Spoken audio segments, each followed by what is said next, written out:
literally walking around the city, like plotting how, when I am aged, I can come here and spend months at a time. Very, very into your town and honored to be here. Thank you.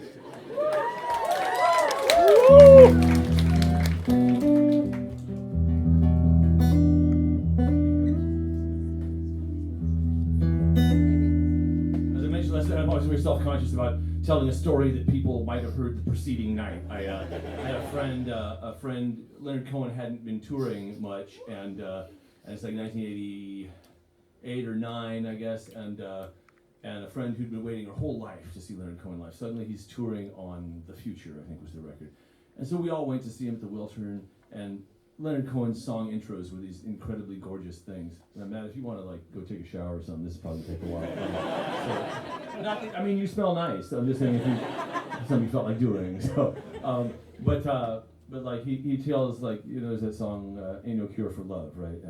And his intro to that, which I'll never forget, and which you'll sense like I sort of took inspiration from that, but then injected it with meth, right? So.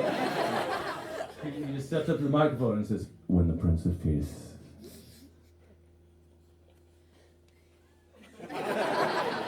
hung upon a cross at a place called Golgotha, which means in Aramaic, the place of the skull. He saw before him the vast panoply of human experience, of joy and misery, of triumph and failure, of family and solitude. And he said aloud, Eli, Eli, lama sabachthani, which means, my God, why hast thou forsaken me? And he knew then, there ain't no cure for love."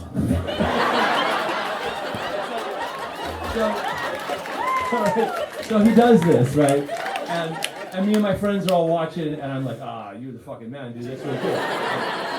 And then I was done, right? I don't usually go see a band 2 nights in a row for the precise reason that my friend Carrie went the next night and got disillusioned, right? I was like 21 at the time. So she goes, I was dating somebody that she lived in a house with, so like she gets home late that night. I said, "So how was it?" She said, "Well, it was good, but all the intros and stuff, they were the same."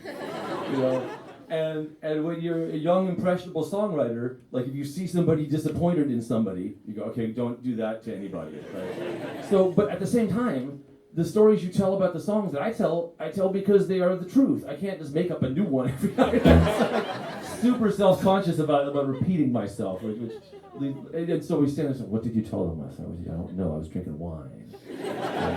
This is a song that I wrote in a Chicago dressing room. I'm pretty sure I mentioned that. I wrote the lyric. I was having a really hard time that tour, and I was working some stuff out on paper, and I had a lyric. And sometimes if you start writing songs on tour, you can get into a real zone where it's like you're sort of living in a bubble. Nobody else can penetrate the bubble. And my band is so amazing about clearing space for me. When it's like they see John working, they go, "Oh, we'll just let John sit there. It's fine." And so I needed some music for it. Once I had some ideas worked out, and I played this chord,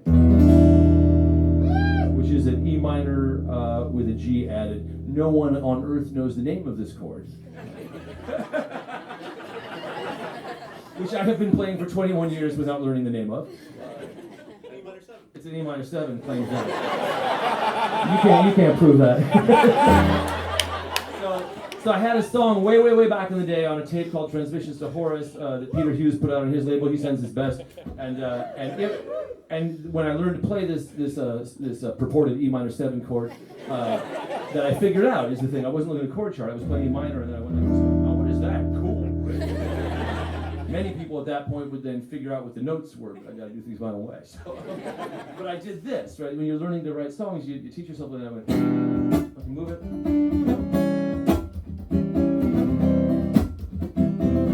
There's a walk down, I call it.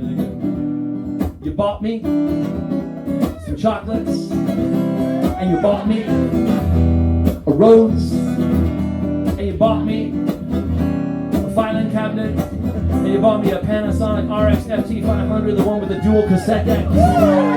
Thank you for coming by, all that kind of stuff, right? So it was that jam, right? And so here I am 20 years down the line. When I wrote that jam, I was playing like at open mic nights where you have to go, please stop talking, I'm doing something up here, you know, and then people like look up at you like, why are you singing so loud? I can't It's very, you could get a big attitude problem about it, right? And I did. And I learned to be the guy who's like, I'm going to yell so loud that you're not going to be able to ignore me. And so yeah, I had that song. Here I am in this dressing room writing about rather weightier themes than a person taking stock of his objects, you know, and lamenting somebody who no longer loves him. A lot of the narrators in my early songs really just need to go, other people in your life have agency. They get to do what they like. Without being burdened by your feelings. So, but anyway, that's how I feel about that guy now. Anyway, so here I am in this dressing room, and I hit that chord, but then I noticed that I can do this.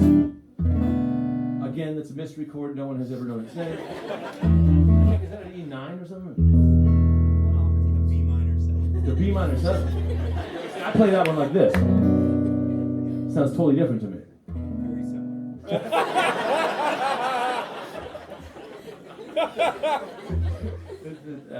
I get so much value for money on that. so anyway, I'm doing this thing, right?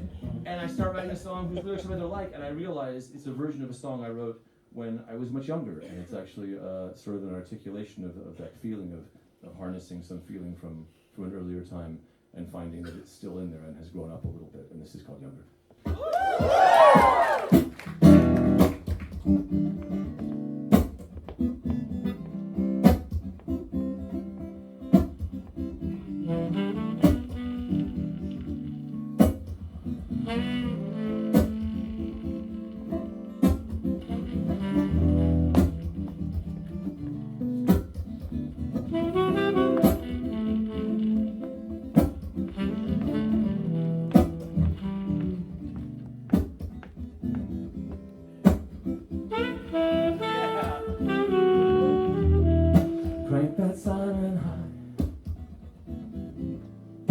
Drain the wellspring dry, map out your coordinates.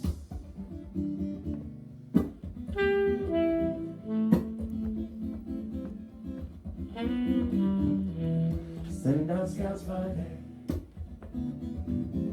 dole out mercenary pay for restless young subordinates.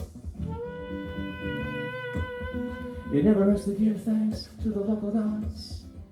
You never know who might be hungry.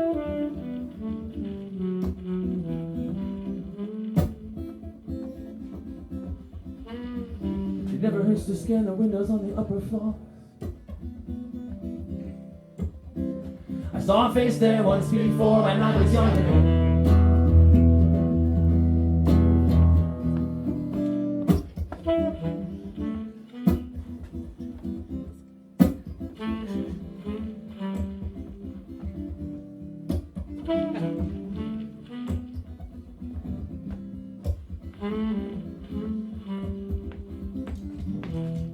Set the torch aflame. Call the night by name. Stake out your dark positions.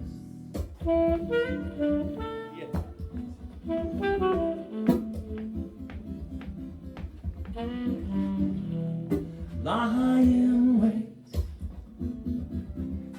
by the gleaming city gate, trying hard to lose sight of the mission. It never hurts to give thanks to the broken bones you had to use to build your ladder.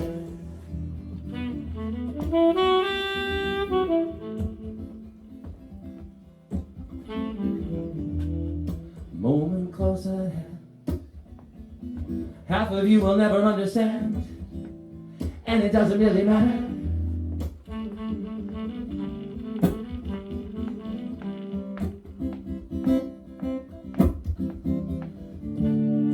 Big smile on my face, capsule just in case, underneath my tongue there.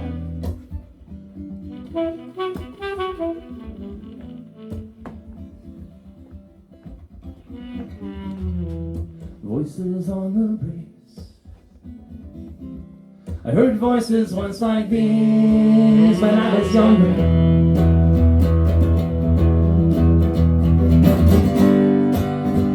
blood rushing to my face.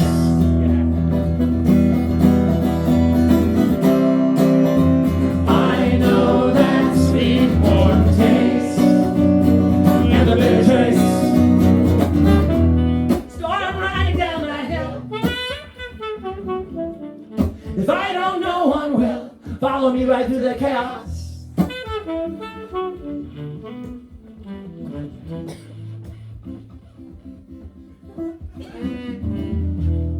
This whole house is doomed. Even the big parts get consumed. Prepare a grave for Menelaus. It never hurts to give thanks to the navigator, even when he's spitting out random numbers.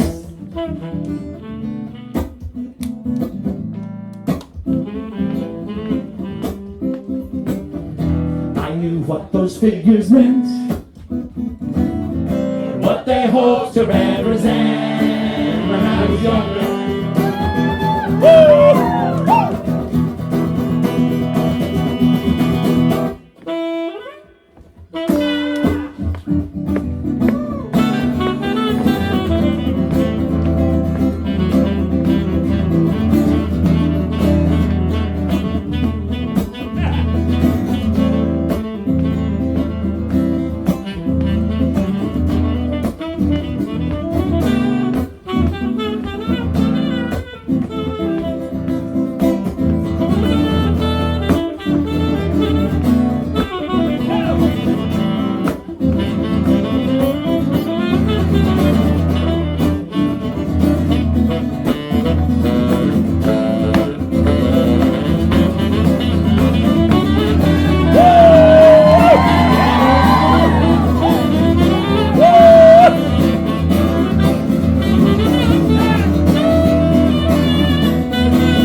We've been touring all year, right? This is like something like our 55th show of the year or something like that. And when they ask you, well, so which was the best version of Younger? Leeds Night 2.